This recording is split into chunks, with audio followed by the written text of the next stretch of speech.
Hello and welcome to Unacademy. Kurian Joseph Committee report on center-state relations was submitted to the Tamil Nadu government.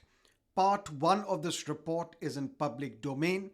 Let's discuss this report, which is very important for the civil services examination. But before that, let's understand our constitution. Our constitution is federal in structure, but there is a strong centralizing bias, which is what we call centralizing tendency of Indian federalism, which means Indian constitution is federal, but it is biased in favor of a strong center. For example, who has the power to reorganize states, bifurcate states, trifurcate states? That power is with the union. More subjects are there in the union list as compared to state list. There are important subjects which are there in the concurrent list. Residuary powers are with the union. There is a CAG, there is a Central Information Commission, there is a Finance Commission. All this points out to a fact that Indian Constitution, despite being federal, is having a unitary spirit. And not to forget the office of the governor, appointed by the center, but opposition political parties allege that this individual is there to destabilize elected state governments, particularly those ruled by the opposition. Long story short, our constitution is federal, but it has a strong centralizing bias. But why is that the case? It is because of the circumstances. We say when constitution was enacted, it was necessary, indispensable to have the centralizing tendency. Why? Because there was a partition on the grounds of religion. There was an integration of more than 500 princely states to be done. So the thought process was that if we give states more powers, maybe they will come out of the Union of India. Maybe there would be balkanization of this country. Maybe the nation will not survive. So that is why it was necessary, indispensable, when the constitution was enacted, to give us a federal constitution but with a strong unitary bias. But then there were members in the Constituent Assembly who cautioned against this. For example, Mr. K. Santhanam, he cautioned against this. How? We say if you have been wronged by somebody, if somebody has assaulted you and you are brave, you reply by forgiving. So if you forgive your enemy, you are more brave. Your strength lies in forgiveness. Similarly, K. Santhanam is cautioning the Constituent Assembly that if we want union to have strength, its strength lies in forgiving those responsibilities which do not belong at the national level. For example, why should a union deal with law and order in a state, deal with agriculture in a state? Because agricultural patterns, crop patterns, cropping systems can be different for different states. So if you want union to be powerful, its strength will lie in refusing those responsibilities which do not belong at the national level. So union should take those responsibilities which will ensure unity, integrity, sovereignty of the nation, which will ensure preservation of the sovereignty of India, which means defense, which means foreign affairs, which means army, which means these institutions which are responsible for keeping the country united. Therein lies an important message. For example, I teach polity for the civil services examination. I teach polity for the civil services aspirants. Can I teach other subjects as well? For example, economy, geography, history, international relations, internal security. I can, but then there won't be accountability. And maybe I will not have the same amount of knowledge that I have in polity for other subjects. Which means tomorrow, if you will ask me a difficult question on internal security, or for that matter, what is happening between Israel and Iran and United States, maybe I may not be in a position to give you a good answer, a satisfactory answer, but then I will have an alibi. I will have an excuse. I will tell my students, see, I am not an international relations expert. But I am a relation, I am an expert in polity, so ask me questions related to polity. This won't be nice. That means what case Santhanam is primarily arguing is that there are two important principles. One, authority is most effective when exercised closest to the knowledge and accountability. Which means you ask me questions related to polity, I will not refuse to answer. I will give you a good answer. And more centralization you do, you are overburdening the single authority. How? Look at this data on your screen. This is about our product, Unacademy Platinum, where we teach 100 students in a class. One teacher, his camera on, and the camera of 100 students is also on for better attention, better retention, and the students have said that they are in a much better position to retain the concepts in Unacademy Platinum. But listen to me carefully. 13 subjects have been completed since we launched this program in May 2025. We have had 308 live classes. Each live class is of 3.5 hours duration. Close to 924 hours have been taught. We have had 60 personalized guidance sessions, 60 hours. We have had 12 hours of sessions, mentorship sessions with our serving officers. Why I'm telling you this is, this would not have been possible if everything was concentrated in one individual. If I was the only one teaching all the subjects, I was the one who was giving mentorship, I was the one who was evaluating the answers. This is when you decentralize powers and you give responsibility to domain experts. Chetan sir would teach international relations, Mukesh sir would teach geography, Sham sir would teach economy, Abhishek sir would teach history. So when you decentralize, you are holding individual teachers accountable. And at the same time, we are able to quickly finish the syllabus on time as well. So if you centralize powers, it may lead to inefficiency, it may lead to lack of accountability as well. Centralization was required, and I told you when we enacted our constitution because of the circumstances. But then it was a necessity. Today it has hardened into a habit. How habit? Listen to me carefully. We have amended the constitution multiple times. And because of these constitutional amendments, more powers are now given to the union. For example, education was there in the state list. It was transferred through a constitutional amendment into concurrent list.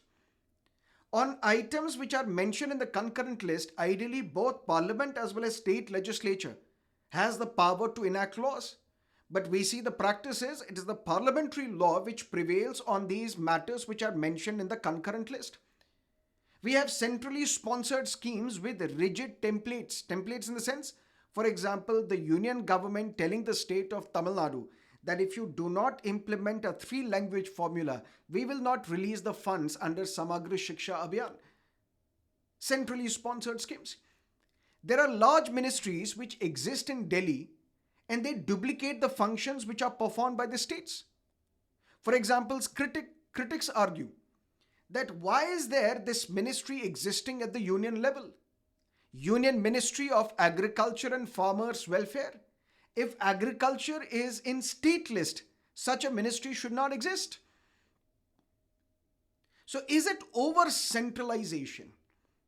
But then we saw a landmark verdict by the Supreme Court, S.R. Bommai v. Union of India 1994, where Supreme Court said federalism is part of the basic structure. And you know, in federalism, there are two units, union and states. States have their own responsibility, union has its own responsibility, but union is not superior to states. States are not inferior to the center. Why? Because both union as well as states, they derive their responsibility, power, authority from the constitution. And constitution is supreme. Supreme Court said in S.R. Bommai that federalism in India is not only because of administrative convenience. Because if there is federalism, there is administrative convenience. Because some matters will be given to states, some matters will be with the center. This is about convenience to run the government effectively. Supreme Court said no, not only because of administrative convenience, because of our history and diversity. You remember during Cholas, we used to have decentralized Lok Sabhas at the local level, Gram Sabhas as we would call them. Similarly, diversity. You can't have one size fits all for a country of such diversity as India. And diversity is not only in terms of religion, it's in terms of caste, in terms of linguistic. We have linguistic diversity in India. And for that, we need to empower the states. We need to strengthen federalism. If we decentralize, there is a need or a scope for parallel experimentation. Now listen to me carefully. If the entire power is given to the union, what if that policy fails? It will have repercussions throughout the nation. It will have national repercussions. But what if we empower states? We will see whether a particular scheme is working in a particular state or not. If yes, then we will replicate this model in the entire country. But if that scheme is failing, it will fail only at the local level, only at the state level. It will not have national ramifications. For example, the midday meal scheme that we run today at the center and in all the states, it is thanks to the Tamil Nadu's noon meal scheme. That experiment proved successful in Tamil Nadu. We replicated it in the entire country. Similarly, the achievements which have been made by Kerala when it comes to their public health and literacy, we are trying to emulate those significant procedures at the national level. Maharashtra started this program of giving employment guarantee and we replicated at the national level. If you over-centralize, then this diversity of innovation, of ideas, you will be suppressing. That is why we need decentralization. And for that, we need to strengthen federalism. The year was 1967. C.N. Annadurai, who was the General Secretary of the DMK, later on became the Chief Minister of Madras and Tamil Nadu. He observed that union should have only that much responsibility so as to ensure sovereignty, unity, integrity of the nation. Beyond that, every other item should be given to the states. Why is it that matters such as health or education, which have no relationship with the national defense, why should these matters be given to the union? Or why should such matters be there in the concurrent list? His successor, Mr. Karunanidhi, he advanced a philosophy called autonomy to the states and federalism at the center. And that is how a first independent center-state relations committee was established under Justice P.V. Rajamanar. And it was this committee which recommended that we should come out of All India services, disband IAS, IPS, forest services. It was this committee which recommended that we need to give more powers to the states. The role of the governor should be curtailed. It was this committee which recommended so many things so as to strengthen federalism. And then what happened? There were later commissions, such as the Sarkaria Commission on Center-State Relations, Punchi Commission. They also spoke about federalism. They acknowledged the need to change our society, our polity, from what it was in 1950s till now. But then it stopped short of recommending structural reform. Yes, it did recommend various measures, but you would know that Sarkaria Commission recommendations as well as Punchi Commission recommendations, they bite the dust. And that is how that's how Tamil Nadu took another step and set up a committee headed by former Supreme Court Judge Justice Kurian Joseph. This high-level committee on union-state relations was set up. Part 1 of this report has been submitted to the government. It's in the public domain. Let's discuss some of the important recommendations of this committee, which is of importance, immense significance for your examination. What this committee says, we should trust our states. We should empower local governments.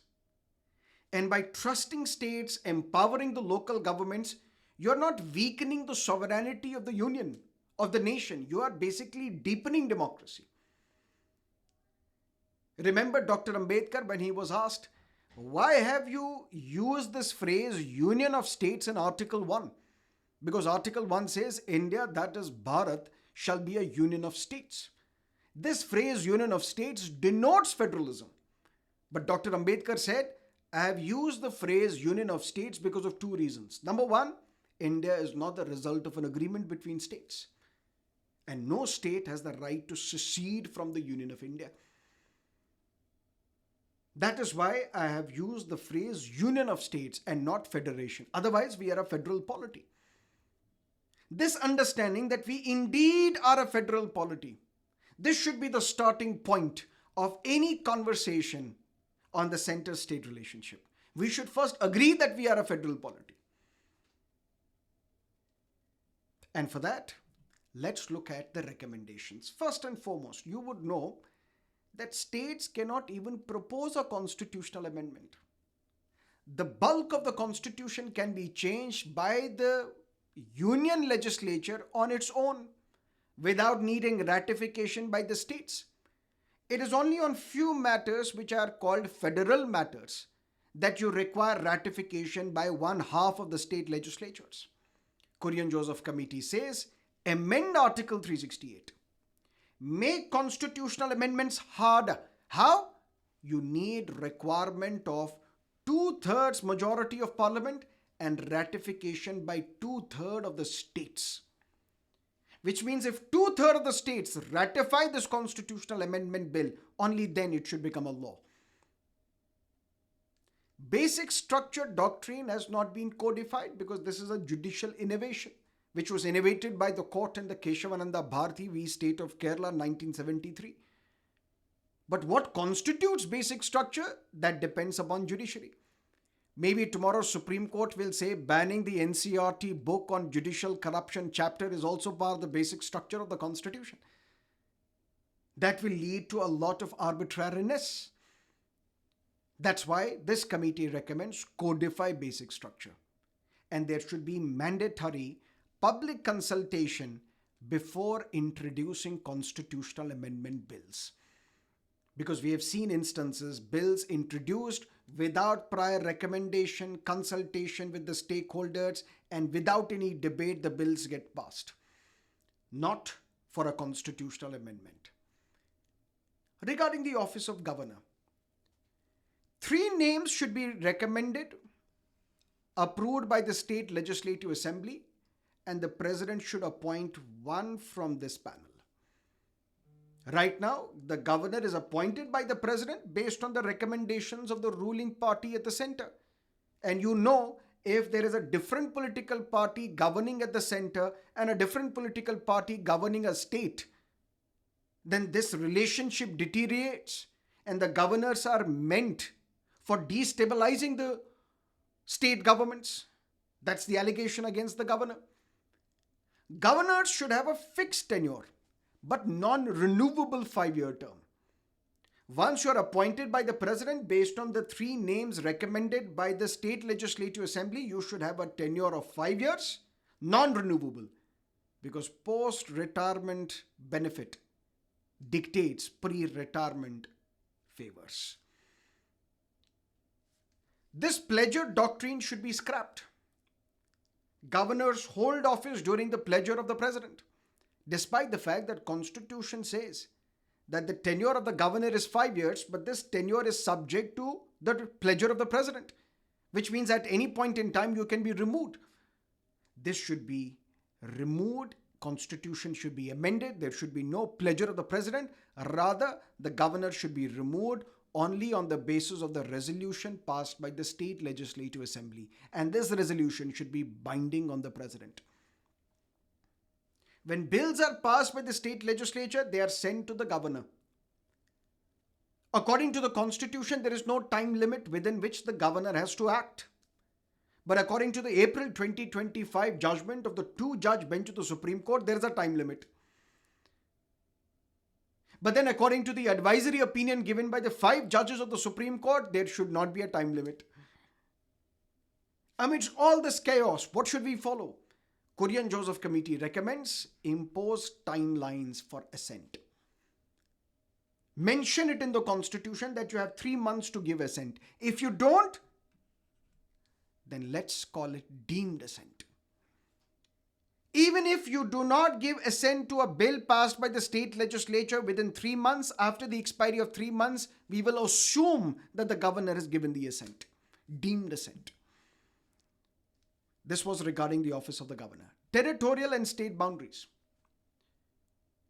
The parliament in 2019 bifurcated Jammu and Kashmir into union territories, Jammu and Kashmir and Ladakh.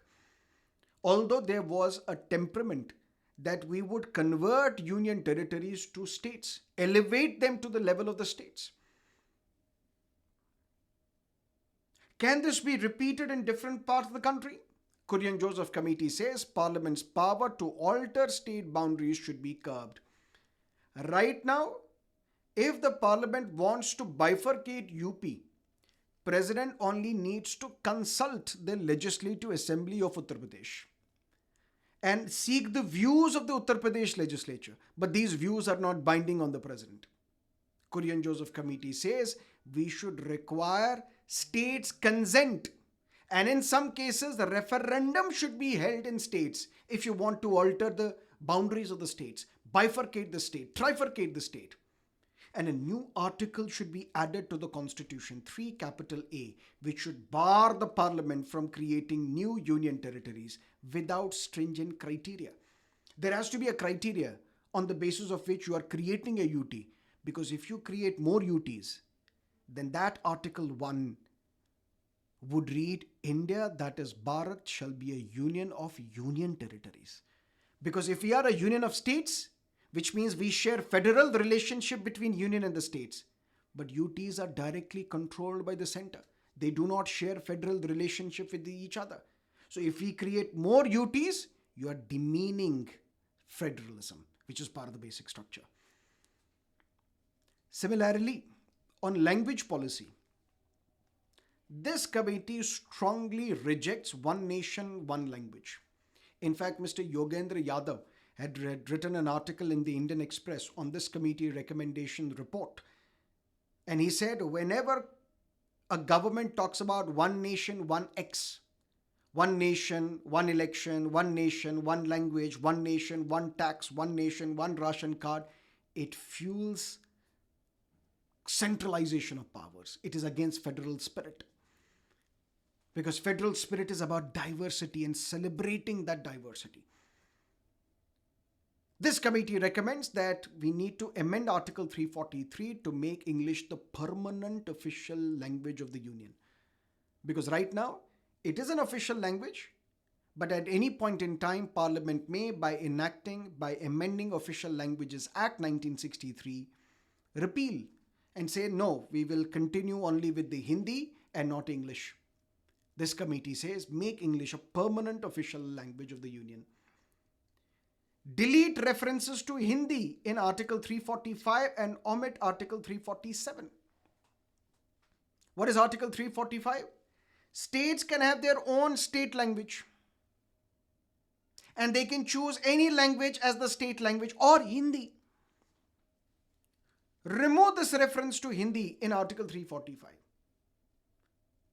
And omit Article 347. What is Article 347? If the president is satisfied that there is a significant percentage of a population in that state, they want to recognize their language as the state language, the president will direct that that language be recognized as the official language of that state. Which basically means if the president is satisfied that there is a significant population in Tamil Nadu and they want Hindi to be recognized as the official language of the state of Tamil Nadu, the president will direct the state, Hindi will become the official language of Tamil Nadu, apart from Tamil. This Article 347 should be deleted and any reference to Hindi should be removed under Article 345 and replace the Special Officer for Linguistic Minorities with National Language Commission.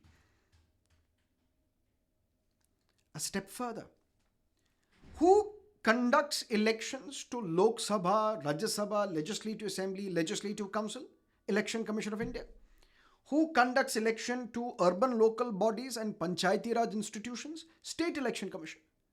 Kurian Joseph says this is against federalism. And we have seen allegations of misuse or favoritism against the Election Commission of India. Separate election administration for the union and states. Election Commission of India should conduct elections only at the national level. State polls should be conducted by state election commissions. Now there is another debate on delimitation. Maybe the number of seats will increase, and these number of seats will increase disproportionately in favor of Hindi-speaking states such as UP, Bihar, Madhya Pradesh, Rajasthan. Maybe Tamil Nadu, Karnataka, Kerala, they will lose their representation. They will see reduced representation. This committee recommends that we should freeze the seats till 21-26 or until the fertility rates converge between northern and southern part of India. This committee is also against simultaneous elections, against one nation, one election, saying that it is harmful for the federal delicate balance that we have. Education was there in the state list. It was transferred to the concurrent list during 42nd Constitutional Amendment Act 1976 when the nation was in a state of emergency. This committee recommends that move education, medical education back to the state list. Disband these bodies such as NTA, National Testing Agency. States should be empowered to create their own setup. Abolish these exams such as NEET and proposed next examination after MBBS. And Tamil Nadu has been vociferously against the NEET examination because according to Tamil Nadu, it favors the students belonging to urban areas or those with CBSE background. It discriminates against those who study under the state boards. Restore the state control over admissions and quotas. States used to have their own quotas. They still have with some exceptions. But we should restore what it was prior to NEET. On anti-defection law, the committee recommends tighten it. Whoever defects from his political party, violates the provisions of anti-defection law, you should be barred from contesting elections for 6 years. Treat mass resignations as defection. For example, when there was a mass resignation of more than 20 MLAs in Madhya Pradesh after Mr. Jyotiraditya Scindia resigned from the Congress and joined the BJP. These mass resignations should also be viewed as defection. It should not be seen as resignation. It should be viewed as defection and then disqualify them for 6 years. But who should disqualify? We have seen speakers performing partisan role. This committee recommends that this power should be shifted from speakers to high courts. High courts should be given the responsibility of deciding whether a legislator has defected under the provisions of the 10th schedule anti-defection law. Right to vote should be proposed as a fundamental right. And a fundamental duty should also be added under Part 4, capital A, fundamental duty to vote, which is not a fundamental duty right now. Look at the significance of this report. Look at the far-reaching ramifications if these recommendations are accepted. Equal Rajya Sabha representation should be given for all states. For example, in US, the upper house is known as the Senate.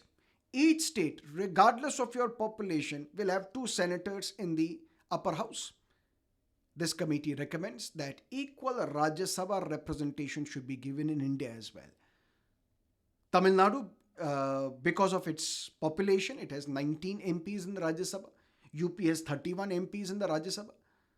Telangana has 7, Andhra Pradesh has 11. We should give equal representation regardless of population, maybe give 6 seats each. And in Rajya Sabha, there is a nominated category, nominated route. If the president is satisfied based on the recommendation of the government, the Prime Minister. The President will nominate 12 MPs to Rajya Sabha from the fields of art, literature, science, social service, or from any field. This nominated category should be abolished according to this committee, because Rajya Sabha should not be a body which will have nominated members. It should have only those members which are appointed, elected by the states, because after all, it is a federal chamber of Indian Parliament. What do you think of these recommendations? Are these recommendations fueling centralization or fueling decentralization? Are these recommendations dangerous or good for the working of Indian polity? Do let me know in the comment section, and do not forget to subscribe to our channel if you haven't yet. Thank you for watching.